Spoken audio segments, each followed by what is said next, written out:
nation now. In this, we talk about the news affecting the nation, Maharashtra and Mumbai. As they say, in every system, there's a conflict between abiding law and arbitrary power. The test for every democracy, it stands or it falls according to its own choice, whether to give supremacy to the law or to the will of the people, whether to constitute a moral association maintained by duty or a physical one kept together by force.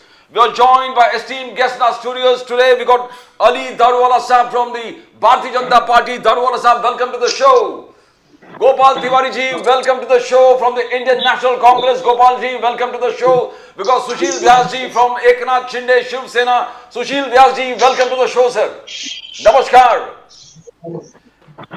If Mr. Daruwala is ready, can we begin with Ali Daruwala Sahab? Daruwala Sahab, Modi ji, Narendra Modi, we got Narendra Modi ji, Amit Shah ji, and we got Devendra Fadnavis ji continuously espousing the cause. एक है तो safe है. दारूवाला साहब, can you hear me? एक है तो safe है, बटेंगे तो कटेंगे. Now these two slogans have become continuously ramping across Maharashtra. Every district that Prime Minister Modi goes, Amit Shah ji जा रहा है, देवेंद्र फडणवीस जी जा रहा है. यही स्लोगन बार बार यही स्लोगन आ रहा है. एक है तो सेफ है, बढ़ेंगे तो कटेंगे. क्या ये इलेक्शन का एक नारा बन गया है दारूवाला साहब? एग्जैक्टली, बटेंगे तो कटेंगे. उत्तर प्रदेश के अंदर ये जो वोट जिहाद हुआ और यहाँ पे सिंगल आउट किया गया, फॉर व्हाट? मुझे ये बताइए, फॉर व्हाट? ऐसा क्या गुना भारतीय जनता पार्टी ने कहा? क्या करा है भारतीय जनता पार्टी ने इतना बुरा? क्या यहाँ पे एक साथ मुसलमानों ने आकर हमें जो है वोट नहीं दिया? क्या किया हमने? हमारी गुनाह क्या है? यहाँ पे वो लोग एक एजेंडा फॉर्म करके लोगों को बोल रहे हैं we have to make BJP lose. मुझे एक समझाइए कि इतना बड़ा गुनाह भारतीय जनता पार्टी ने क्या किया? 10 साल में हमारे यहाँ पर एक टेरर अटैक नहीं, एक मुसलमान पे अत्याचार नहीं. यहाँ पे इतना रैशनल काम किया है सर हमारे पार्टी ने. फिर ये विचारधारा भारतीय जनता पार्टी के खिलाफ क्यों? Anyway, nevertheless it is nation, जनता जनार्दन, उनको फ्रीडम ऑफ चॉइस है, वो वोट किसी को भी दे सकती. मगर नरेटिव क्या करे सर? यहाँ पे सज्जद नोमानी कहते हैं यहाँ पे बीजेपी को वोट नहीं देना. आप रिलीजियस लीडर्स को क्यों इन्वॉल्व कर रहे हैं? अगर आप रिलीजियस लीडर्स को इन्वॉल्व करेंगे तो देवेंद्र फडणवीस तो कहेंगे ये वोट जिहाद है, इस्लाम खतरे में है, कॉन्स्टिट्यूशन खतरे में है. ये सब जो एक नरेटिव फॉर्म किया था, ये डीप स्टेट से बाय हुक और बाय क्रुक कांग्रेस को जिताने के लिए, मैं काफी जिम्मेदारी से कह रहा हूँ, ये डीप स्टेट का काम है. और उसके लिए उन्होंने, मैं तो वो नेता का भी नाम नहीं लूंगा क्योंकि इलेक्शन का पीरियड है, क्या ये 15 दिनों में उन्होंने किसको उतारा और क्या फेक नैरेटिव चलाया, क्या डीरेल करने की कोशिश की.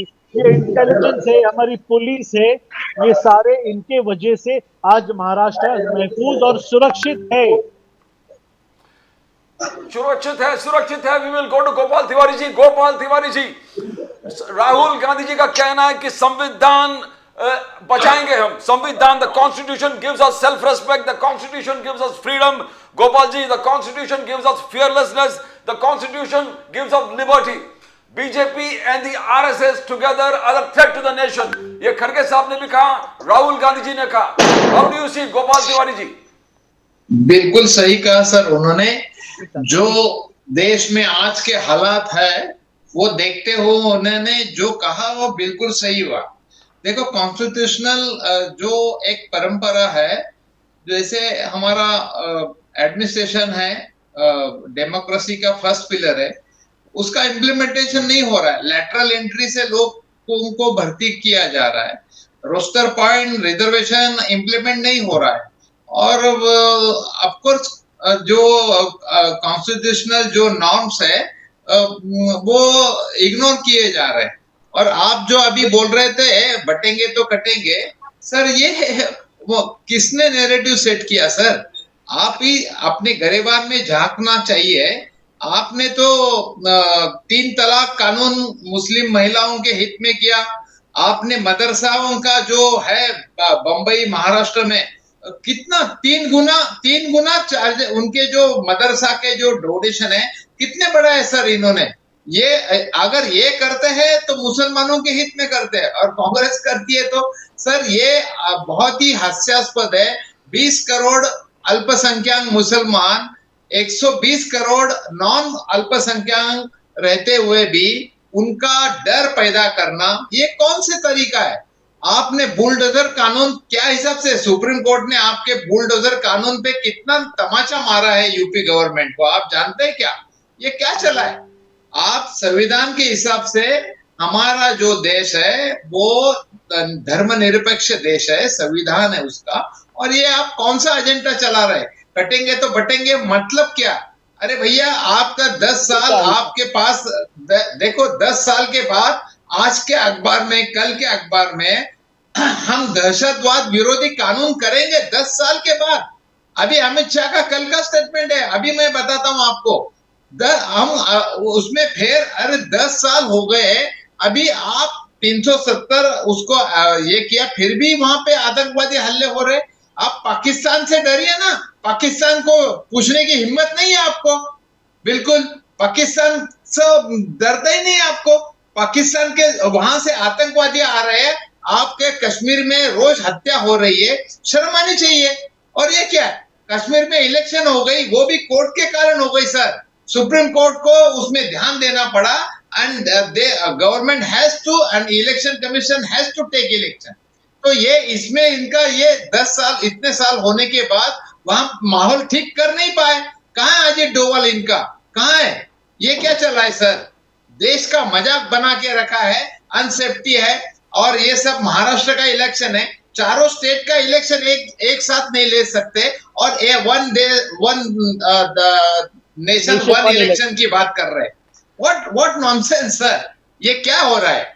ये इतना क्राइम रेट बढ़ रहा है, और अभी भी बार बार मोदी जी कांग्रेस के ऊपर ही बोल रहे।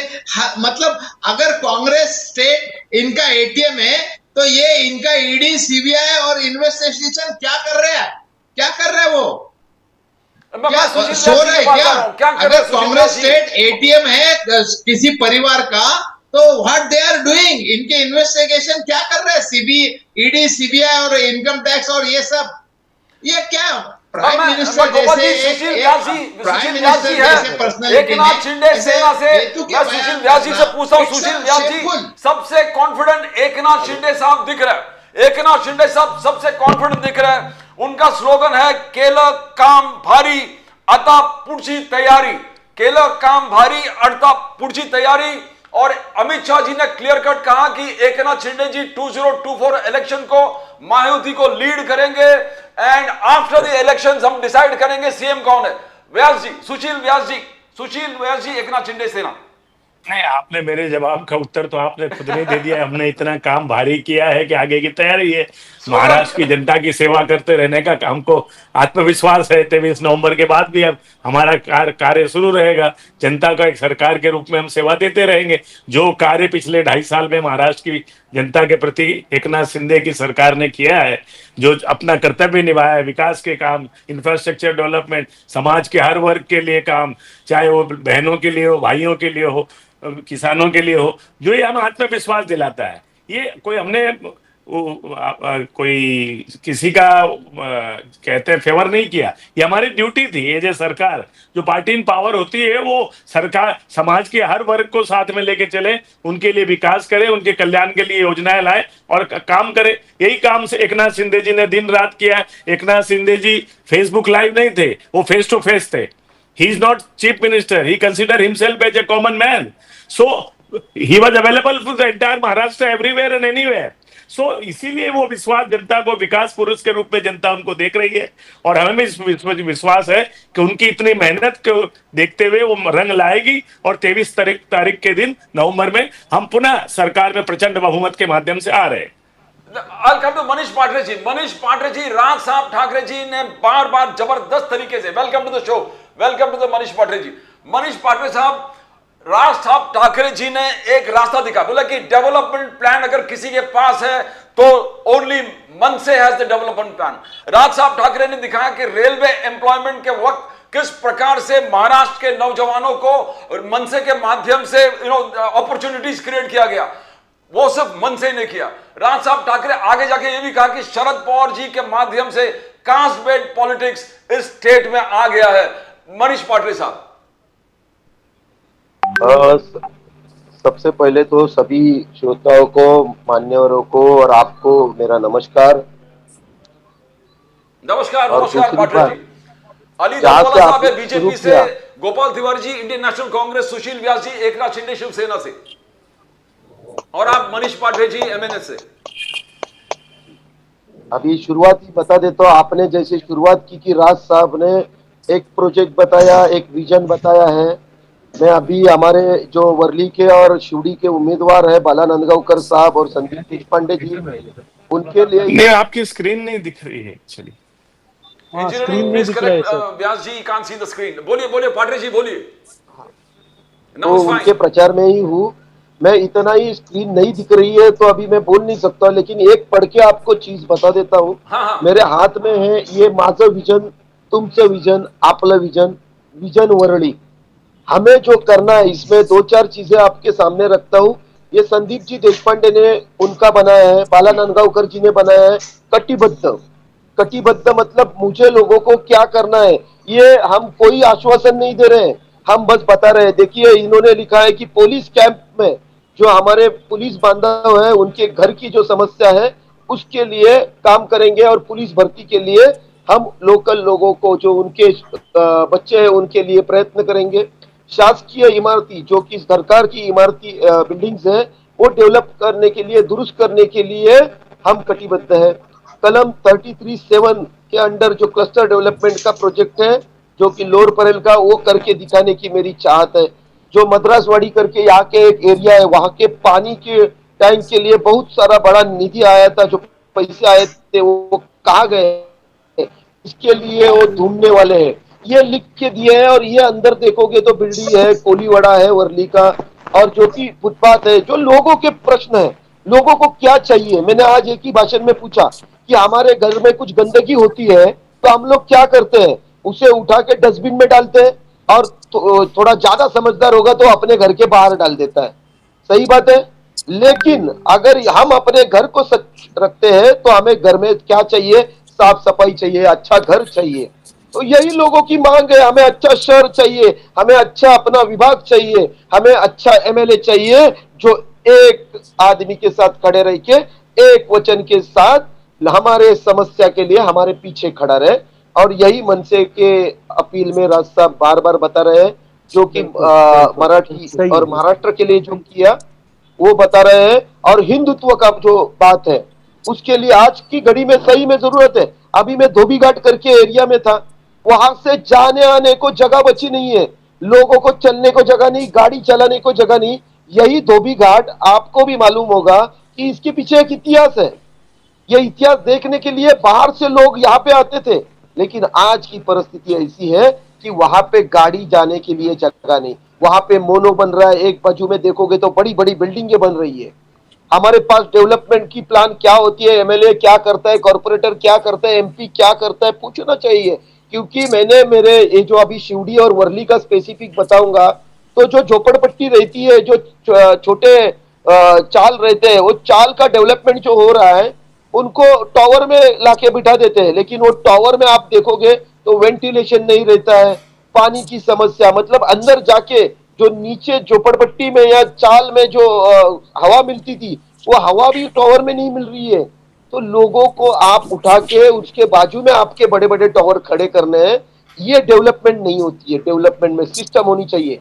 यहाँ का मुंबई महानगर पालिका का जो 1888 का लॉ है वो कहता है कि 1000 लोगों के पीछे गार्डन होना चाहिए, 1000 लोगों के पीछे उनको पानी जितना चाहिए उतना मिलना चाहिए, उनको एजुकेशन मिलना चाहिए, उनको बच्चों को खेलने के लिए मैदान मिलने चाहिए, स्कूल मिलने चाहिए, और बहुत आरोग्य के लिए जो दवाखाना है वो मिलना चाहिए। ये कहाँ पे है? अगर हम कायदे से, जो संविधान के बारे में हमारे कोई मित्र कह रहे थे, मैंने सुना, तो ये संविधान ने कहा है, ये लॉ है, it is a law of Mumbai महानगर पालिका। तो ये है कहाँ पे? ये बता रहे महाराष्ट्र नवनिर्माण सेना कि एक हमें अपॉर्चुनिटी दे के देखिए, हम महाराष्ट्र में रेलवे का इंजन आपको बदलाव लाके दिखाएगा। ये रेलवे का इंजन नहीं है, ये हमें आगे लेके जाने वाली ट्रेन की जो इंजन है वो इंजन है, और इसीलिए रेलवे इंजन इस समय सभी ने ध्यान में रखना चाहिए। दारूवाला साहब, मैं आपके पास आ रहा हूं। दारूवाला साहब, मनसे ने कहा, कांग्रेस ने कहा दे कांट सी डेवलपमेंट, मगर आप 1 ट्रिलियन इकोनॉमी की तरफ बढ़ रहे हो। आप कह रहे हो 25 लाख जॉब्स आप क्रिएट करेंगे, आप करेंगे रोबोटिक आर्टिफिशियल इंटेलिजेंस से 10 लाख नए बिजनेस लीडर्स को आप पैदा करेंगे। पुणे, नासिक, नागपुर को एरोस्पेस हब्स बना देंगे। आपका प्लान एब्सोल्युटली क्लियर है, बट ग्राउंड रियलिटीज, मनसे के जो स्पोक्स पर्सन है और गोपाल तिवारी जी इंडियन नेशनल कांग्रेस कह रहे थे नो डेवलपमेंट है ही नहीं। दारूवाला साहब, सब में पहले यहाँ पे जो मनसे के प्रवक्ता है, मैं उनका अभिनंदन करता हूँ। उन्होंने जो कहा उससे मैं वर्ड टू वर्ड सहमत हूँ। ये जो मांग है ये आम जनता की दिल की पुकार है। ये कोई भी पार्टी हो, मनसे हो, बीजेपी, कांग्रेस, शरद चंद्र जी पवार या माननीय उद्धव बाला साहब ठाकरे हो, ये सारी सुविधा अगर कोई पार्टी देने का वचन करती है, कटिबद्ध होती है, तो मैं आपको आपके ये प्रेस्टिजियस चैनल से ये कहता हूँ कि वही पार्टी जीतेंगी।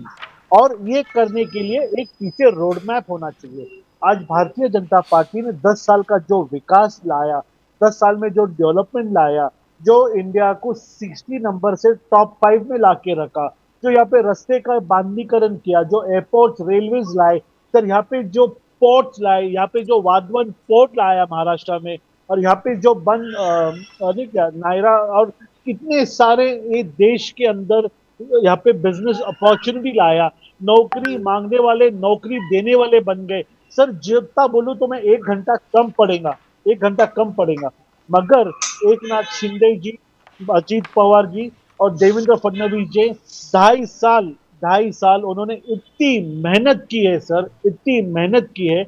और इतना मेहनत करने के बाद जब ये लोग हारने के तरफ बढ़ रहे हैं, अब इनकी आप लैंग्वेज देखिए, ये एक लैंग्वेज इंग्लिश में बोलते हैं ना, this party has thrown their towel in the ring.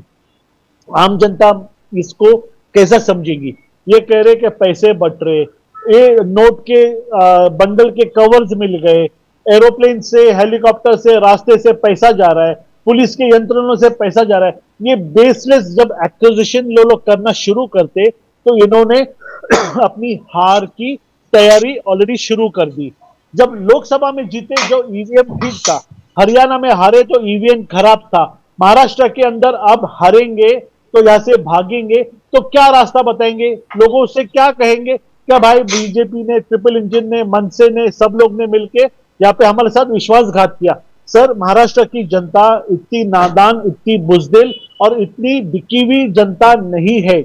Maharashtra की जनता बेशक आपके प्रचार में आएंगी, आपकी बात सुनेंगी, मगर जिस दिन मतदान है 20 तारीख को, वही आदमी को मतदान करेंगी जिसने सच्चे दिल से काम किया और जिसने विकास लाया। और ये करते हुए वो ये बात को ध्यान में रखेंगी। 3 फेल स्टेट्स, कौन से 3 स्टेट्स फेल है?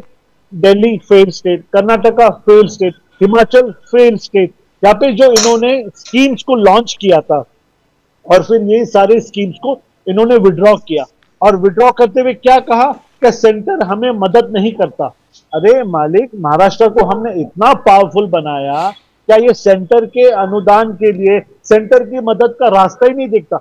वैट के कलेक्शन के ऊपर हम हमारे फ्लैगशिप प्रोग्राम्स कर रहे, लड़की बहना को जो हम मदद कर रहे, जो हम मदद उनको कर रहे, और जो अगले महीने से उसे 2100 रुपए करने का माननीय एकनाथ शिंदे जी, अजीत पवार और देवेंद्र फडणवीस ने जो आश्वासन दिया है ना सर, ये आश्वासन अगर हम सरकार में भी नहीं आते तो इसे कोई भी विड्रॉ नहीं कर सकता। ये लॉ पास आ चुका है। शेतकरी को लाइट फ्री मिलेंगी, 3 सिलेंडर गरीबों को फ्री मिलेंगे। सर ये जो है ये गरीबों को एक छोटा सा मदद है, एक हमारा एक जेस्चर है, मगर इसके अलावा नेशन को इतना स्ट्रांग किया। गोपाल सर देखो, गोपाल सर वाद विवाद करने के लिए, यहाँ पे डिबेट करने के लिए हम लोग नहीं बैठे। यहाँ पे अगर आपने विकास किया, कंप्यूटर आपने लाया, मोबाइल आपने लाया, राजीव गांधी जैसे इतने अच्छे नेता जिसका मैं इज्जत करता हूं, बेशक आपने अच्छा काम किया, नेशन को 60 इयर्स में यहाँ पे लाके रखा। अब यहाँ से आगे लेके जाने के लिए हमें महापुरुष चाहिए। कांग्रेस में वो हमें नहीं दिखता, दूसरे पार्टी में इतना स्ट्रांग नेता हमें नहीं दिखता, मगर वो चीज माननीय नरेंद्र मोदी जी में, देवेंद्र फडणवीस जी में, योगी जी में, राज ठाकरे में, ये सारे लोगों में, अजीत पवार में वो विल पावर, वो डिटर्मिनेशन, वो कन्विक्शन है। लोग इन्हें मतदान करेंगी, पार्टी को नहीं करेंगी, अच्छे कैंडिडेट को करेंगी। और सारे अच्छे कैंडिडेट यहां पर है, और जो सड़े हुए लोग हैं वो ऑलरेडी पार्टी छोड़ के उधर चले गए। उन्हें लगा ये पार्टी जीतेंगी, वो सहानुभूति मिलेगी।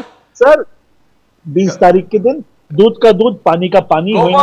आपके काम को मैं खराब नहीं कहता, आपका अपमान और आपके साथ में मैं कोई भी लूज टॉक नहीं करता हूं। गोपाल जी आप सुने, गोपाल तिवारी जी इंडियन नेशनल कांग्रेस दारूवाला साहब, बीजेपी ने क्लियर कट कहा, देवेंद्र फडणवीस एब्सोल्युटली विकास पुरुष, और जो महायुति है एकनाथ शिंदे जी के अंदर जबरदस्त तरीके से काम किया है, प्रोग्रेसिव थे। आप फुल स्टॉप सरकार है, वो नॉन स्टॉप सरकार है, जैसे एकनाथ शिंदे जी कह रहे हैं नॉन स्टॉप सरकार। गोपाल जी आप 2-2.5 साल में फुल स्टॉप सरकार थे, सब प्रोजेक्ट रोकते गए। आप सुने दारूवाला साहब को। गोपाल जी सर 2.5 साल में कोरोना के समय जो काम किया ना, हमारे प्रधानमंत्री मोदी जी ने सराहा था सर सीएम की मीटिंग में, और वर्ल्ड जो WGO है उन्होंने सराहा था। कोरोना के समय महाराष्ट्र नंबर 1 था, धारावी का आइडियल मॉडल घोषित हो चुका था। अभी ये जो कहता है कि भाई इन्होंने काफी तारीफ की, तो मैं इनको ध्यान में लाना चाहता हूं कि ये नेशन की इलेक्शन नहीं है, ये लोक संसद की नहीं, ये राष्ट्र का नेता चुनने की इलेक्शन नहीं है, ये महाराष्ट्र की इलेक्शन है। जिस महाराष्ट्र से इन्होंने मेरे को मजबूरी से कहना पड़ रहा है, Vedanta Foxconn semiconductor plant worth 1,54 lakh crore, which would have created 1 lakh direct jobs in the state, वो चला गया। Tata Airbus aircraft project worth 1.8 lakh crore expected to create 6,000 direct job, वो चला गया। Third bug drug park worth 3,000 crore, which would have created 50,000, ये सब गुजरात के election के पहले चले गए सर। हमें दुख लगता है। और बाद में international finances diamond bourse worth ₹2 lakh crore, semiconductor plant worth ₹90,607 crore, which would have created 3 lakh new jobs in the state, iPhone manufacturing, और बाद में सबर mine tourism project worth ₹50 crore expected to create 100 new jobs। ये 8-8, 9-9 job अच्छे अच्छे सब महाराष्ट्र से चले गए सर। ये महाराष्ट्र के जो हमारे युवा नौजवान साथी थे उनके सामने से ये चला गया। महाराष्ट्र के अस्मिता को बार बार ठेस पहुंच रही है। अरबी समुद्र में शिवाजी महाराज का स्टैच्यू बनेगा, हिंदू मिल में डॉक्टर बाबा साहब अम्बेडकर का बनेगा, और वो नहीं बना रहे। ये क्या है सर, मजाक लगा है क्या? और छत्रपति शिवाजी महाराज का स्टैच्यू में भी करप्शन, और उसमें भी करप्शन। अच्छा, और तो और वो दूसरा स्टैच्यू बनाने के लिए भी और भी खर्चा कर रहे हैं। तो कम से कम कहाँ थे, अपने दिल की तो आवाज सुननी चाहिए। अरे कम से कम अपने आप को तो कोसो। अरे इतना बड़ा जो इनॉग्रेशन किया, वो स्टैच्यू में भ्रष्टाचार होता है सर, क्राइम रेट बढ़ गया। अभी अशोक पवार सिटिंग MLA अजित पवार गढ़ के, उनका लड़के को हाईजैक करके गए, किडनैप किया। आज के पेपर में बड़ी न्यूज है सर। एक हमारे जो NCP के जो है उनको खुलेआम मार दिया गया है बाबा सिद्दीकी को। सर क्या शर्म आनी चाहिए। ये महाराष्ट्र का यूपी बिहार करने जा रहे हैं क्या है? और ये जो बोलते हैं एकनाथ शिंदे सर, अपने गरेबान में झांक के देखना चाहिए। अभी 2-3 महीने पहले जो इलेक्शन हुई, इनके एकनाथ शिंदे गुट के 18 खासदार थे, संसद थे। अभी कितने हो गए सर, कितने हो गए? 7 और 11 पे इतने कम हो रहे हैं आपको। तो आपको फिर भी आप अपने आप को आंख मिच के अपने आप को अगर शाबाशी देते हो तो फिर कौन क्या कर सकता है। इसलिए आपको जो दिल नहीं भरा ठाकरे की शिवसेना फोड़ के, क्योंकि ओरिजिनल ठाकरे आपके पास नहीं आया। अब ठाकरे करके नाम चाहिए आपको, क्योंकि शिंदे सेना की शिवसेना को आपको लोगों का सपोर्ट नहीं है। लोकसभा इलेक्शन में पता चला। अभी ठाकरे चाहिए, इसलिए राज ठाकरे के लिए ये सब रेड कारपेट बिछा रहे। जो राज ठाकरे बोल रहे हैं कि उनका एजेंडा है, ब्लूप्रिंट है, लेकिन एक तरफ वो बोलते हैं कि बीजेपी का सीएम होगा, उसमें हम सहभागी होंगे।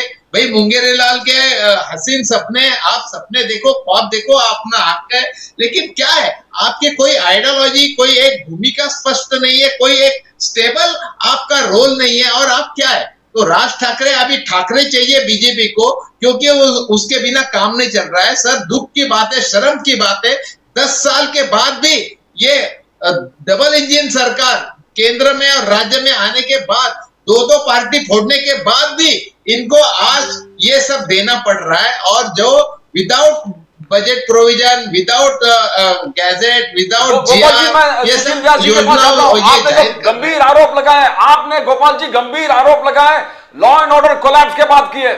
आपने कहा there is no law and order, आपने डायरेक्टली एकनाथ शिंदे जी पे आरोप लगा दिया। और हाल ही में दो दिन पहले सुशील संजय राउत जी ने आरोप लगा दिया गुंडों को बाहर निकाला है जेल से, और गुंडे और पुलिस के टॉप ऑफिशियल्स एक साथ मिलकर, एक भारी आरोप है। सुशील व्यास जी, पाटिल साहब मैं आपके पास 2 मिनट में आता हूं सुशील व्यास जी के कमेंट के बाद। सुशील व्यास जी, तिवारी जी आप बोले, गोपाल जी आप बोले, आप सुशील व्यास जी से पूछते। सुशील व्यास जी, सुशील व्यास जी गए इलेक्शन आयोग चुनाव कमिश्नर को बोला, सुशील व्यास जी के पास जाता हूं। गोपाल जी मैं सुना सुशील व्यास जी को रिस्पॉन्ड करने दीजिए। नाम्बियार जी मेरी आदत नहीं है कोई बोलता हो तो मैं बोलूं, ये चुप रहेंगे तो मैं बोलूंगा। नहीं गोपाल जी, गोपाल तिवारी जी आपका आरोप लगा, सुशील व्यास जी को बोलने दो।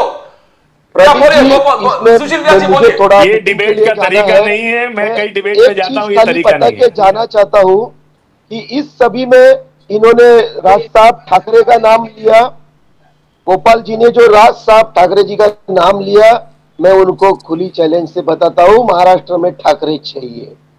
दूसरी बात, मैं उनका अभिनंदन करता हूं कांग्रेस का, खास करके उन्होंने एक कैलकुलेशन बताया, शिंदे गुट के 18,000 थे एमपी थे, जो एमपी 17-18 थे वो 7 हो गए, लेकिन इन्होंने कांग्रेस के कितने एक से बढ़ गए वो नहीं बताया। उद्धव ठाकरे के कितने थे गुल मिलके, क्योंकि पूरी शिवसेना उनके पास थी, तो उसमें से बोलिए पाटिल जी बोलिए। एक गोपाल जी मुझे पूरा करने दीजिए। आपने बोला मैं हर जवाब में बोल सकता हूँ, मेरी आवाज भी उतनी है, इतना बता सकता हूँ। इतनी बात आपको बताता हूँ, सबसे पहली बढ़िया बात आपने क्या की होगी महाराष्ट्र में मालूम है आपको?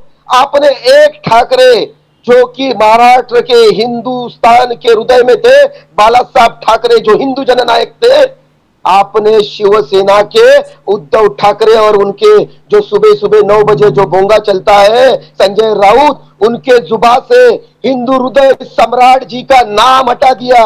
शिवसेना के बैनर से हिंदू हृदय सम्राट कहना बंद हो चुके हैं, क्योंकि उनको आपने ऐसे जगह पे लाके रख दिया है कि वोटों के लिए उन्होंने हिंदू हृदय सम्राट, अपने जो पिताजी थे उनका गर्व से नाम लेना चाहिए था। ये जो भगवा हम पहनते हैं उसको गर्व से दिखाना चाहिए था। वो उनका झंडे का भी एक जमाने में कलर था, वो रंग था, वो भूल चुके हैं। और दूसरी बात, आपने ये आंकड़ों के बहुत बड़े बड़े खेल बताए, मैंने तो सीधा बताया ये हमारा विजन वर्ली, ये हमारे जो कैंडिडेट है जो कटिबद्ध बाला नंदगांवकर साहब ने निकाला, ये कैंडिडेट ने क्या करना है वो बताया। उन्होंने ये सब चीजों से छोड़ के, आपको मालूम होगा कि जो लॉ है वो लॉ से हर बार राज साहब ठाकरे ने अपनी भूमिका मांगी है, कहां पे भी बदले नहीं है। दूसरी बात आपने बताया देवेंद्र फडणवीस सीएम हो गए, ये सब्जेक्ट के ऊपर उन्होंने ये बताया कि जब उनको पूछा गया था महायुति के बारे में, तब अमित शाह जी की स्टेटमेंट से उन्होंने बताया कि अमित शाह जी का कहना है कि देवेंद्र जी फडणवीस सीएम हो गए, तो उनके महायुति में से देवेंद्र जी फडणवीस सीएम होंगे, ऐसा उनका एक मित्र या फिर राज साहब ठाकरे की जो अलग पार्टी है उन्होंने अपने मुंह से यही बताया। आप ऐसा मत समझिए, कल अगर मनसे के पास अगर 80-90 सीट आ जाती है तो क्या हम सीएम नहीं बनाएंगे? हमारा सीएम नहीं बैठ सकता? लोगों ने ठान ली कि ये सबको छोड़ के हमें अच्छे लोगों को पास करना है, जिनके पास विजन हो, जो एजुकेटेड और जिनमें कुछ कर दिखाने की चाहत हो, जिनको जात धर्म से भी ज्यादा लोगों के भले की बारे में सोच हो, ऐसे लोगों को लाना है। तो राज साहब ठाकरे जी के रेलवे इंजन के हर उम्मीदवार को चुन के देंगे। लेकिन आपको मैंने जो बधाई दी वो इसीलिए दी कि आपने जो शिवसेना की जो नाक थी वो नाक को पूरी तरह से दबा दिया है। आज आप महाराष्ट्र में अच्छी सीट लड़ रहे हो, ये लड़ाई एक गेम होता है, एक स्पोर्ट्समैनशिप के तरह से हमें लेना चाहिए। हार जीत तो होती रहेगी, लेकिन इतना कहते हैं कि हम जो लोगों के पास लेके जा रहे हैं वो उनके विकास के मुद्दे, उनकी मन की बातें हैं, जो उनको चाहत है महाराष्ट्र के लोगों को, वो हम बता रहे हैं। और मैं शान से कह सकता हूं कि आज बाला साहब जी के साथ पले बड़े हुए हमारे राज साहब ठाकरे हिंदुत्व को लेके जो आगे बढ़ रहे हैं, और ये सच्चाई है। हमारे आजू बाजू के देश देखेंगे, श्रीलंका देखिए, आप बांग्लादेश देखिए, ईरान देखिए, इजराइल देखिए, वहां पे जो हालत हो रही है वो हालत हमारे भारत में नहीं होनी चाहिए। पाकिस्तान जैसी हालत यहाँ नहीं होनी चाहिए। यहाँ पे अगर हम हैं तो कायदे से चलेंगे। हम ऐसा नहीं कह रहे कि सब आदमी गलत होते हैं, लेकिन जो गलत है उनके लिए कायदा होना चाहिए। उसके लिए हमारे जो पुलिस को अथॉरिटी है वो मिलनी चाहिए। और अगर पुलिस के पास 48 आवर्स मिलते हैं, उनके पीछे उनका सीएम बिहाइंड खड़ा रहेगा, तो हम शान से बोल सकते हैं कि ये सब इलीगल चालू है, ये सब बंद हो जाएगा। और यही डर जरूरी होता है, तो फिर आगे का गुनाह होता नहीं है। बस यही बता रहा हूं कि महाराष्ट्र में फिर से एक बार बताता हूं कि ठाकरे चाहिए, और वो राज साहब ठाकरे चाहिए, रेलवे इंजन वाले चाहिए। रेलवे इंजन बस चाहिए। मैं व्यास जी, प्रदीप जी, सुशील प्रदीप व्यास जी, जी, मुझे व्यास जी, थोड़ा या, मीटिंग के ओके, लिए पाटिल जाना है, जी। क्षमा लेता हूँ सभी श्रोताओं से और वक्ताओं से माफी मांगता हूँ। पाटिल जी, धन्यवाद। ओके ओके पाटिल जी, बोलिए बोलिए प्रदीप जी। नमस्कार नमस्कार। Vyas ji, law and order collapse, you are talking about law and order collapse. नामबिहार जी, मैं तो समझता था मैं डिबेट में आया हूं, लेकिन मैं तो समझ रहा हूं यहाँ कोई पब्लिक मीटिंग जैसा चल रहा है, तो ठीक है, हमें सबके विचार सुन लिए।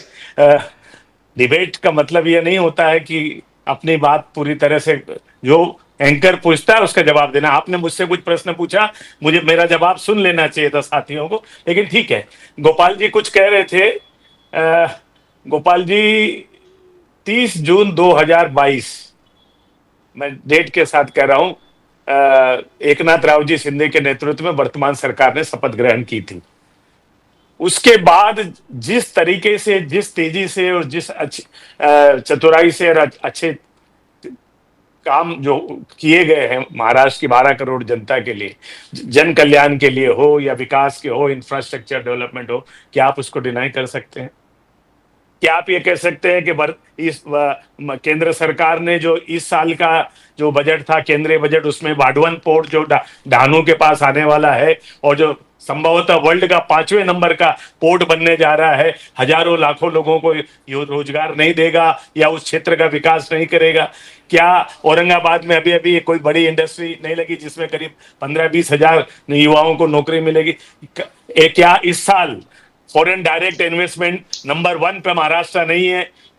तो क्या नई नई इंडस्ट्री वापस यहाँ पे आकर्षित नहीं हो रही है? जो हीरा डायमंड इंडस्ट्री सूरत चली गई थी, क्या वो वापस धीरे धीरे वापस मुंबई की तरफ आकर्षित नहीं हो रही है? ये आप थोड़ा सा फैक्ट्स चेक करके कोई एलिगेशन लगाना विपक्ष का काम है, मैं मानता हूं, लेकिन एलिगेशन वो होने चाहिए जो धरातल पे आप उसको साबित कर सके। हमने जनता की सेवा की है, हम करते रहेंगे। विपक्ष का काम है आरोप लगाना, लेकिन जन कल्याण के काम और जो विकास के काम है, इंफ्रास्ट्रक्चर डेवलपमेंट के काम है, वो हमने लगातार किए हैं। और उसी के बल पर आपको मैं एक बार आत्मविश्वास के साथ कहना चाहता हूं कि 23 नवंबर को आप देखेंगे कि महायुति की सरकार जो इस समय कार्यरत है माननीय एकनाथ राव जी शिंदे के नेतृत्व में, भाजपा और अजित राव जी के सहयोग से, वो पुनः प्रचंड बहुमतों से महाराष्ट्र के अंदर महाराष्ट्र की सेवा करने के लिए सरकार के रूप में स्थापित होगी।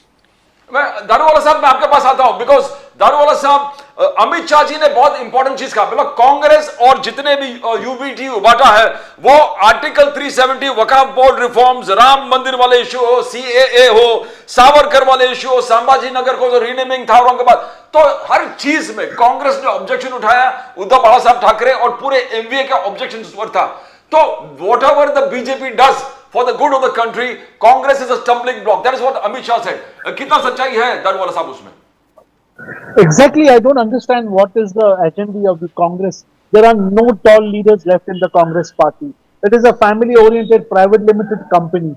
It's a high time there were good leaders. They all have left the party. They have deserted the party because it was a party which was known खाऊंगा, खाने दूंगा और खिलाऊंगा. इसके खिलाफ में we are a party with a difference. Where my prime minister says ना खाऊंगा ना खाने दूंगा. Anyway, let us forget this muhavra.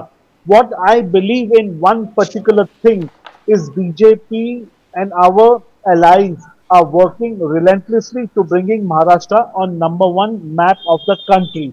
As the gentleman from the Eknath Shinde spokesperson very nicely said, I said, are you denying that there Advocate was no Sushil Vyas ji, development that has Advocate Sushil taken? Vyas ji.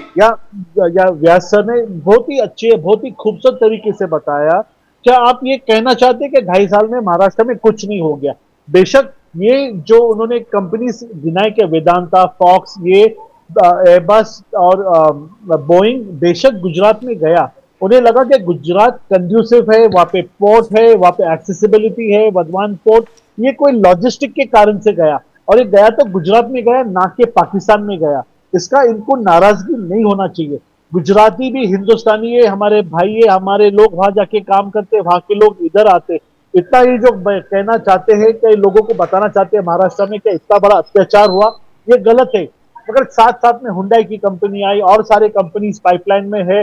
Foreign direct investment has surpassed 1,50,000 crore. मुझे यहाँ पे आपके channel पे ऐसे कुछ बहुत बड़े बड़े फिगर्स नहीं देना है, मगर एक संक्षेप में एक आम जनता को जो समझेगा वो ये है कि महाराष्ट्र की जो पाइपलाइन है, जो विकास का मॉडल है, महाराष्ट्र नंबर 1 होने जा रहा है, वो मार्ग पे है। इंडिया नंबर 5 से नंबर 3 पे आ गया। 2047 विजन माननीय मोदी जी का, और महाराष्ट्र में जो हमारी ट्रिपल इंजन सरकार जो ये बनने जा रही है, इंशाअल्लाह इंडिया को 2047 तक महा means the greatest nation of the world बनेगा। एनीवे, ये सब चलो कल की बात है। आज की मैं बात बताता हूँ। ट्रम्प एडमिनिस्ट्रेशन ने रात को इतनी बड़ी घोषणा की कि डीप स्टेट का जो ये काम हो रहा है, ये जो एजिटेशन इंडिया में बेफजूल के जो एजिटेशन हो रहे, इसके पीछे कौन है? जहाँ पे सिखों को लेकर हिंदुत्व से अलग करने की जो कोशिश हो रही थी, उसके ऊपर बड़े बड़े स्टॉलवर्ड नेताओं ने कहा क्या सिखिज्म को आप हिंदुत्व से अलग नहीं कर सकते, पंजाब को आप खालिस्तान बनाने का सपना छोड़ दो। ये सब जो बड़ी बातें हैं ना, let us concentrate on that. उसके ऊपर कांग्रेस का क्या स्टैंड है, उसके ऊपर जस्टिन ट्रूडो राहुल जी को इतना सपोर्ट क्यों कर रहे हैं? अगर राहुल जी आ गए तो ये क्या कनाडा के जो सपने हैं, जो वहां पे जो छुपे हुए हमारे देश के द्रोही है, क्या उनके सपने साकार होंगे? ये जो बॉर्डर पे आके बैठे हैं हमारे भाई लोग, इनको जो गुमराह करके, जो इन्हें फंडिंग करके, ये जो पूरा एक एनआरकी, ये जो यहाँ पे जो आपने अराजकता दिल्ली के बॉर्डर पे मचा के रखी है, क्या ये कांग्रेस आ गई तो ये लोग चले जाएंगे क्या? तो ये सब बड़े बड़े सवाल है, ये छोड़ दो महाराष्ट्र का। हाँ, बेशक ये बात पे मैं कहता हूँ कि 2.5 साल जो उद्धव जी ने अच्छा काम किया, उसकी सराहना मेरे प्राइम मिनिस्टर ने करी, वर्ल्ड ओवर हुआ।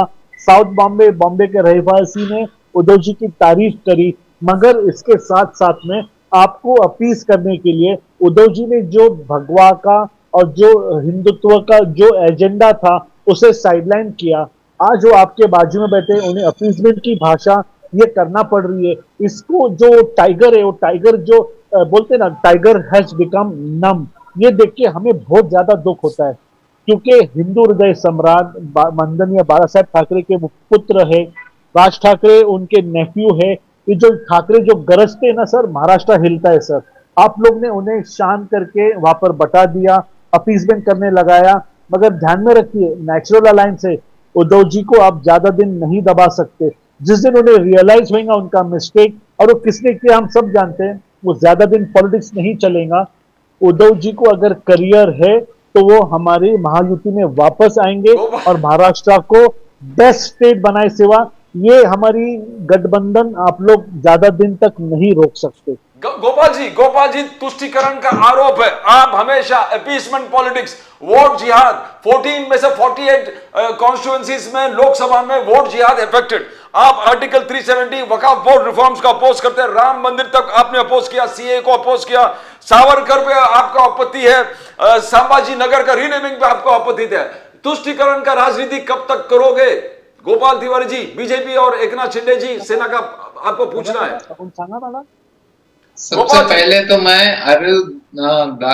अली भाई हमारे दारूवाला जी का बहुत बहुत अभिनंदन करता हूं कि जिन्होंने सत्य बात कही।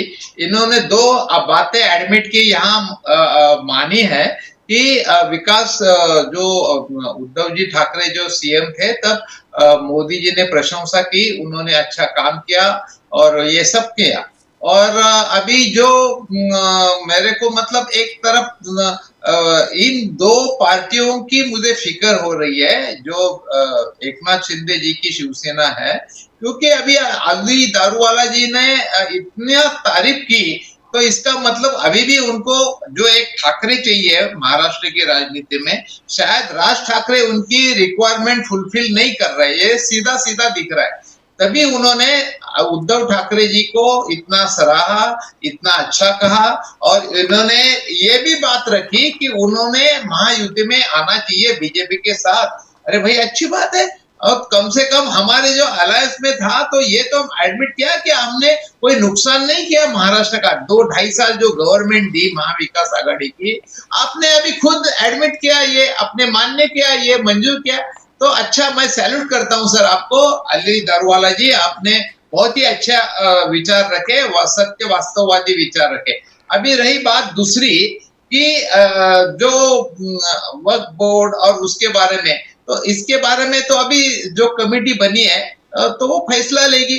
ये बातें इसलिए कह रहा हूं कि ये सब बातें हैं, ये देश के सेंट्रल गवर्नमेंट के इसमें आती है बातें। और आज जो इलेक्शन है जो महाराष्ट्र की है सर, ये महाराष्ट्र के मुद्दों के ऊपर चर्चा होनी चाहिए। महाराष्ट्र के जो हमारा रोजगार, अच्छा ये भी आपने कहा कि भाई अच्छा हुआ तो वो गुजरात गए, जरूर गए, इन्होंने एडमिट किया ये भी कि ये सब जो फॉक्सकॉन कंपनी है, वेदांता, टाटा एयरबस, ये सब गुजरात में गए, डायमंड ब्राउजरी, और गुजरात कोई पाकिस्तान में नहीं। अच्छा है ना, इन्होंने एडमिट तो किया, कम से कम ये मान तो लिया भाई इन्होंने कि ये सब महाराष्ट्र से निकाल लिए है, और ये इसी समय निकाले जब गुजरात विधानसभा का इलेक्शन था।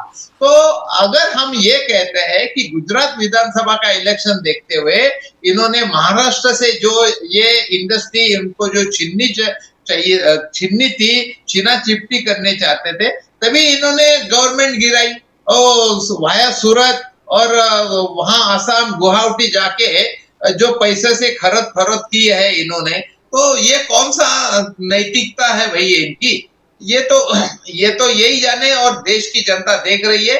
लोकसभा चुनाव में महाराष्ट्र में बीजेपी को कितने सीट मिले, एकनाथ शिंदे को क्या जवाब मिला जनता की तरफ से, और महाविकास आघाड़ी को जो 34 सांसद चुने गए ये भी देखा है। अभी जो इनका कॉन्फिडेंस था आपकी बार 400 बार, वो भी नहीं रह पाया। अभी एनडीए की सरकार इनके बलबूते टिकी है, वेंकैया नायडू और नीतीश कुमार के बलबूते टिकी है, और अभी ये सब मान रहे, तभी तो देश का पूरा काम छोड़ के हमारे प्राइम मिनिस्टर एक महाराष्ट्र स्टेट के पीछे लगे हैं। पूरा सरकारी मशीनरी से खर्चा हो रहा है सब। महाराष्ट्र का 2.5 साल में महाराष्ट्र के ऊपर 3 गुना कर्जा ज्यादा बढ़ा है सर, 3 गुना। थर्ड, अरे क्या है, अरे लोगों के पैसे आप हर टीवी के ऊपर 2-2, 10-10, 5-5 सेकंड पे आप एडवर्टाइज चला रहे हो, और ऐसे भी बोल रहे हो कि अगर ये गवर्नमेंट नहीं रहेगा तो, अरे ऐसे क्यों भाई? इससे भी अच्छी हमने स्कीम लाई है, महालक्ष्मी स्कीम है। ये इन्होंने हवा में जो किया, अरे इनकी नैतिकता ये नहीं है कि जो इन्होंने एडवर्टाइज दिए, और ये सब कर्नाटक तेलंगाना के स्कीम खराब झूठे हैं ये बताने के लिए इनमें इतनी हिम्मत नहीं कि वो एडवर्टाइज में अपना खुद का नाम डाले, क्योंकि अगर वो फॉल्स हो गए तो इनके ऊपर मुकदमा चलेगा। तो ये भी उनके इतने नैतिकता और इनके दम नहीं है सबसे कि वो एडवर्टाइजमेंट चल रहा है, खुद का बीजेपी एकनाथ शिंदे जी का सबसे ज्यादा एडवर्टाइजमेंट चल रहा है। ऐसे हवा में बातें कर रहे हैं। अनाप शनाप का पैसा है, कॉन्ट्रैक्टर लोगों का पैसा है, महाराष्ट्र की जनता का पैसा है, जीएसटी का पैसा है। जब महाविकास आघाड़ी की सरकार थी तब ये मोदी जी कहते थे हमारे मध्य प्रदेश में देखो, और महाराष्ट्र की जनता स्टेट एक्साइज ड्यूटी कितनी बढ़ा रही है। यही अली दारूवाला जी मेरे साथ बहस करते थे जय महाराष्ट्र चैनल पे प्रसाद काते के साथ, कि महाराष्ट्र की सरकार, महाविकास आघाड़ी की सरकार जब एक्साइज ड्यूटी में कम करके लोगों को डीजल पेट्रोल में राहत नहीं देती थी। अभी अब तो आपकी गवर्नमेंट है ना, आपका कौन सा 1 रुपया कम किया भाई? ऐसे ये अच्छा नहीं है। लोग देखते हैं, लोग मैं गोपाल जी व्यास जी के पास आता हूं। सुनिए व्यास जी, आप पे आज बहुत बड़ा आरोप लगा है कि उद्धव बाला साहब ठाकरे जी के प्राइवेट जहाज को इलेक्शन कमीशन के लोगों ने एक बैग खोलकर चेक किया। एक एक चीज उसके अंदर से निकाले। ये बोल रहे हैं कि उनका कहना है कि क्या एकनाथ शिंदे जी का बैग चेक होता है, क्या देवेंद्र फडणवीस जी का बैग चेक होता है, क्या मोदी साहब अमित शाह जी के, क्या आप सरकारी यंत्रांग को use of state machinery against the opposition, ये बार बार आप पे व्यास जी एक चार्ज लग रहा, कितना सच्चाई है उसमें? नाम्बियार जी, आप भी वकालत करते हैं और मैं भी आपकी कृपा से वकालत ही कर रहा हूं पिछले 38 साल से। जब चुनाव की घोषणा हो जाती है तो सारा इस तरह का नियंत्रण जो है इलेक्शन कमीशन के पास आ जाता है। जो सरकार या गृह मंत्री देवेंद्र फडणवीस या मुख्यमंत्री एकनाथ राव शिंदे के निर्देश नहीं चलते, वहां निर्वाचन आयोग के निर्देश चलते हैं। और एक ये प्रक्रिया है, निर्वाचन आयोग की प्रक्रिया है। खाली उद्धव जी की बैग नहीं चेक हुई, कईयों की बैग चेक हुई या मुख्यमंत्रियों की बैग चेक होती है। इसमें निर्वाचन आयोग काम करता है, इसमें कोई गृह मंत्री या मुख्यमंत्री काम नहीं करता है। इसलिए हताशा निराशा में हमारे विपक्षी कुछ भी बोले तो मुझे हंसी आ सकती है, उसके बिना कुछ नहीं है। अभी मेरे भाई बता रहे थे वक्फ बोर्ड के बारे में, तो वक्फ बोर्ड के जनता पूछेगी महाराष्ट्र की तो उद्धव जी से कि आपने हमारा वोट लिया मई और जून में, जब जिसकी गणना हुई, जब वक्फ बोर्ड की चर्चा हुई, तब हमारे मतों पे जीत के जाने वाले लोकसभा के अंदर शिवसेना के सांसद गायब क्यों थे? उस दिन शिवसेना उद्धव ठाकरे के सांसद एब्सेंट क्यों हुए? ये इसको धोखाधड़ी कहते हैं, इसको कहते हैं धोखाधड़ी। 2019 में मोदी जी का फोटो लगा करके वोट लेना और एक मात्र मुख्यमंत्री पद के लिए अपने विचारधारा के विपरीत विचारधाराओं के साथ में जाके बैठ जाना, इसको कहते हैं धोखाधड़ी। ये जनता जानती है, इसलिए हमें कोई डर नहीं है। हमने हमारे जो काम, हमारा जनता के प्रति जो अपना कर्तव्य निभाया है, वो हमें मजबूती देता है, वो हमें आत्मविश्वास देता है कि हम जीत के आ रहे हैं। Ali Daruwala Sahab, you have raised the finger. Daruwala Sahab, बोलिए. You heard the charges of Gopal very Tiwari ji. logical question to ask, not to Gopalji, because I'm sure I don't want to put Gopalji in a fix. Now the Muslims in Maharashtra are in a catch-22 situation. I will just speak in Hindi because so that बोलिए, हिंदी में बोलिए. आम जनता उसको सुन सकते। जब ढांचा गिराया था, उस वक्त वंदनीय बाला साहेब ठाकरे ने कहा था, अगर वो कार सेवक शिव सैनिक है तो मुझे उसका गर्व है। आज उद्धव जी इनके साथ वो मतों के, मुसलमानों के मसीहा बन के, मुस्लिम वोट्स कांग्रेस के बगल में बैठ के मुस्लिम्स को वो लोग कन्वे कर रहे कि आपने वोट अगर हमें देते हैं तो मुसलमानों के फ्लैगशिप प्रोग्राम्स आपके नेतृत्व हम करेंगे। तो आई डू नॉट अंडरस्टैंड मुसलमान लोग उद्धव जी को ये महाविकास आघाड़ी में कैसे एक्सेप्ट करेंगे। अगर गोपाल जी आपके पास जवाब है, अगर आप देना चाहते तो आप दे दो, आपके ऊपर बिल्कुल 100%, बोलिए 110% सर। बोलिए। देखो, अगर आप मदरसे के जो डोनेशन है, जो अनुदान है, जो ग्रांट है, वो बढ़ाते हो, अभी चुनाव को सामने है मद्देनजर रखते हैं, आप मुस्लिम महिलाओं का जो कानून लाते हो, तब आपको मुसलमान के वोट के लिए आप ये कर दे, ये किसी ने कहना नहीं चाहिए। अगर उनमें माइनॉरिटी में एक विश्वास है कि भाई हमारी रक्षा तो महाविकास आघाड़ी सरकार कर सकती है, तो कौन सा उन्होंने गुनाह किया है? अच्छा, अगर हमारा संविधान है, कॉन्स्टिट्यूशन है, अगर हम ओथ लेते हैं संविधान की, मैं सच्ची निष्ठा से किसी को फेवर अनफेवर न करते हुए मैं सत्ता पे अपना कर्तव्य निभाऊंगा, उसका मतलब क्या है? वो भी एक देश के नागरिक है क्या नहीं? डेमोक्रेटिक वोटिंग का उनका राइट है क्या नहीं? उनको रोजगार, ट्रांसपोर्ट सुविधा, अच्छा माहौल, एनवायरमेंट का अच्छा माहौल चाहिए नहीं चाहिए? और ये सब रहते हुए आप कुछ ना कुछ कारण लेके अगर ऐसे आरोप करते हो तो वो बेबुनियाद आरोप है, उसमें कोई तथ्य नहीं है। बस इतना ही। जेपीसी अपॉइंट हुई है, वक्फ बोर्ड के लिए अगले लोकसभा के चुनाव के समय उस पर बहस हो सकती है। आज के तारीख में महाराष्ट्र और महाराष्ट्र एक देखो, रश्मि शुक्ला इलेक्शन कमीशन ने ऑर्डर देने के बाद भी ये गवर्नमेंट ने उसमें कंडीशनल अपॉइंटमेंट किया संजय वर्मा का। आज सब में हमारे नाना पटोले जी ने ऑब्जेक्शन लिया है और ये इलेक्शन कमीशन को भी गुमराह कर रहे हैं, ये कौन सी बात है? इसके मतलब आपके दिल में खोट है, सही है। और मैं तो ये कहता हूं, एक महाराष्ट्र का चुनाव आखिरी तक रखा, अभी भी इनके ये सपने देख रहे हैं कि उद्धव ठाकरे उनके साथ आ जाए, मतलब ये तो कितने हंसी की एक बात नाथ है। शिंदे जी और तो वो जबरदस्त बेचारे काम कर रहे हैं तुम्हारे गोपाल एकनाथ जी, शिंदे की पूरे शिवसेना टीवी चालू तुम्हारे करो, साथ सिर्फ एक नाथ बैठी शिंदे है, जी एक हाथ नाथ जी लगाए दिख रहे बैठी हैं। है। बोले एकनाथ सुशील शिंदे व्यास को जी, सीएम सुशील व्यास जी को सुनते हैं, ये शायद उनको बोलना गोपाल था। जी शांत हो तो मैं बोलूं। गोपाल जी सुनिए, सुशील व्यास जी को सुनिए, गोपाल जी जरा 2 मिनट सुनिए, सुशील व्यास जी बोलिए। देखिए ऐसा है कि इन्होंने कहा महाराष्ट्र का चुनाव है, महाराष्ट्र की बात होनी चाहिए, तो मैंने यही कहा महाराष्ट्र के उद्धव जी के नेतृत्व में चुन के गए, मुसलमानों के मतदान के ऊपर चुन के गए सांसद क्यों गायब थे? जब वक्फ बोर्ड पे चर्चा हुई उस दिन वो एब्सेंट क्यों हुए? उसका जवाब हमने पूछा। हमने देश की बात पूछी नहीं, हमने तो पूछा महाराष्ट्र के सांसद जो माइनॉरिटीज के वोट पे चुन के गए बेसिकली, क्योंकि वो उनके परंपरागत वोट नहीं थे, वो कांग्रेस के साथ से उनको वो नए वोट मिले थे, वो उस तो क्यों एब्सेंट रहे उस दिन? दूसरी चीज, अब उन्होंने कहा कि हम भेदभाव करते हैं। मैं पूछना चाहता हूं, लाडली बहन के जो 2,40,00,000 फॉर्म भरे गए महाराष्ट्र में, जो बहनों को सहयोग और सहायता मिल रही है, क्या उसमें माइनॉरिटीज की बहनें नहीं है? क्या जो मोदी जी 80 करोड़ भाइयों को जो अनाज, मुफ्त अनाज की जो व्यवस्था कोरोना काल से लेकर आज तक है, क्या उसमें माइनॉरिटीज के भाई नहीं है? किसके साथ भेदभाव किया गया? खाली कह देने के लिए कहते, कुछ आधार होना चाहिए, ठोस आधार कि आप कह रहे हो ये भेदभाव किस आपने कहा, आपने भी कहा भेदभाव किया, आप तो भेदभाव कहते हो, मोदी जी ने भेदभाव किया, तो आपको बताना चाहिए कि किस तरह से केंद्र सरकार और राज्य सरकार ने भेदभाव किया।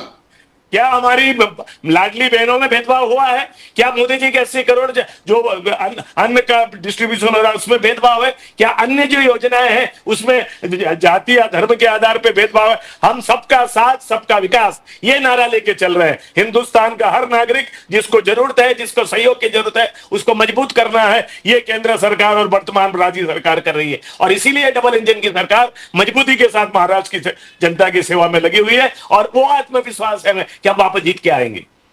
अली दारूवाला साहब, पंचसूत्री राहुल गांधी जी ने पंचसूत्री जो योजनाएं बोले, जबरदस्त तरीके से, they think it's going to be game changer. Mahalakshmi योजना, हेल्थ इंश्योरेंस स्कीम्स, एग्रीकल्चर, किसान के लिए सेवा, युवाओं के लिए, तो पंचसूत्री तो योजना है। How big threat do you see the big threat, Ali Daruwalla साहब? And how do you see vote jihad? Because no, I don't see. What I don't it?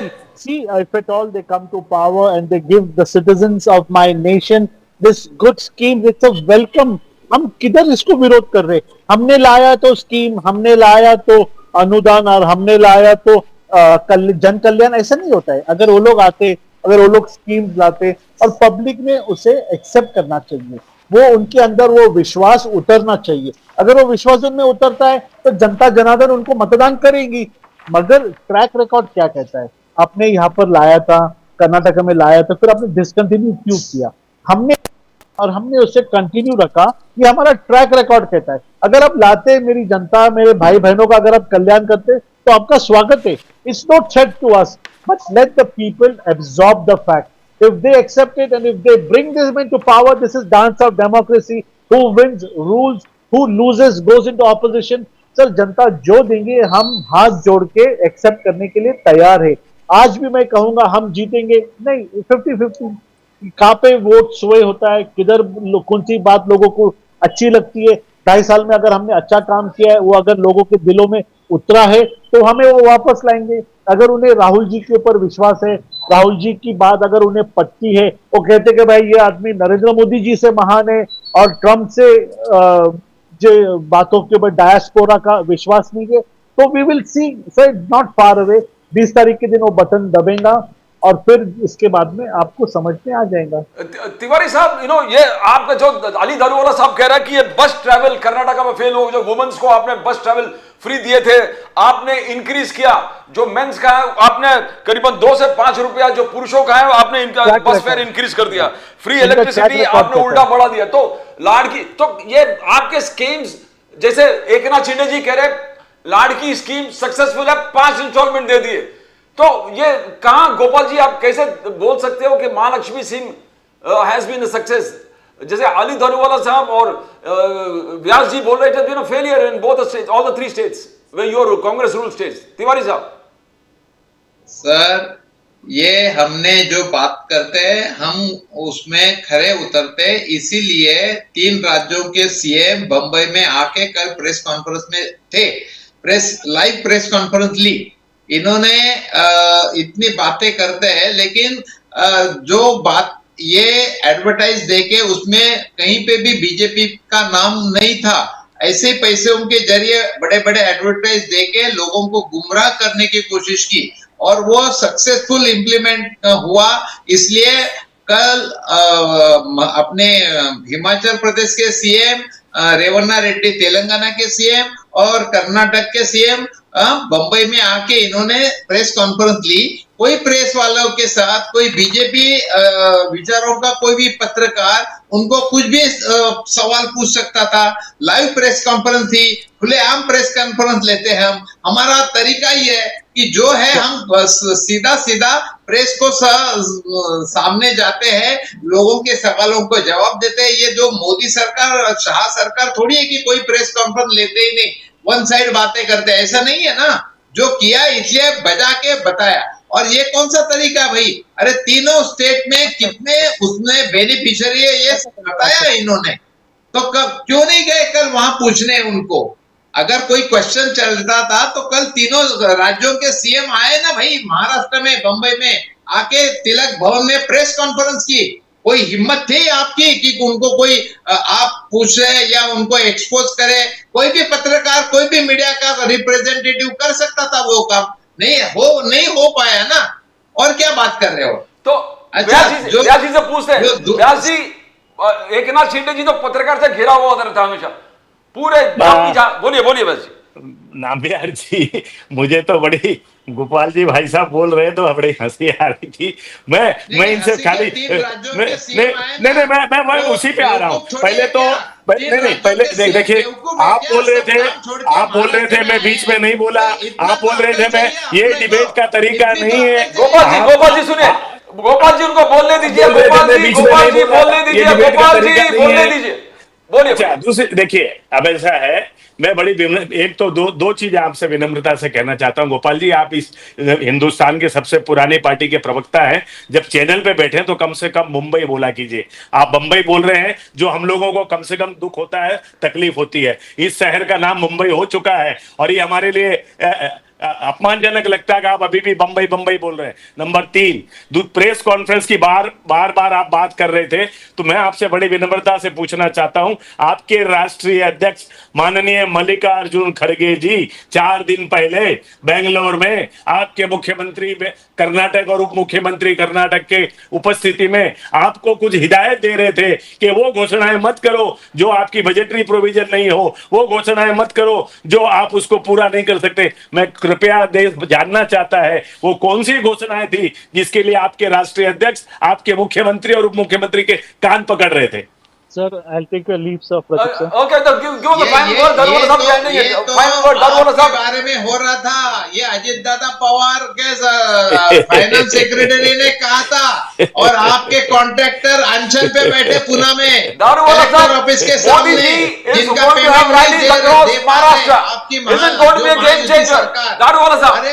Contractor जिन्होंने काम किया वो बैठे प्रोटेस्ट कर रहे हैं, और आपको शर्म आनी चाहिए। दारुवाला साहब, मोदी जी रैली, तुम्हारे पवार के जो वहां थे, उन्होंने कहा अरे तुम्हारे छगन भुजबल तो बिल्कुल बोल रहे हैं।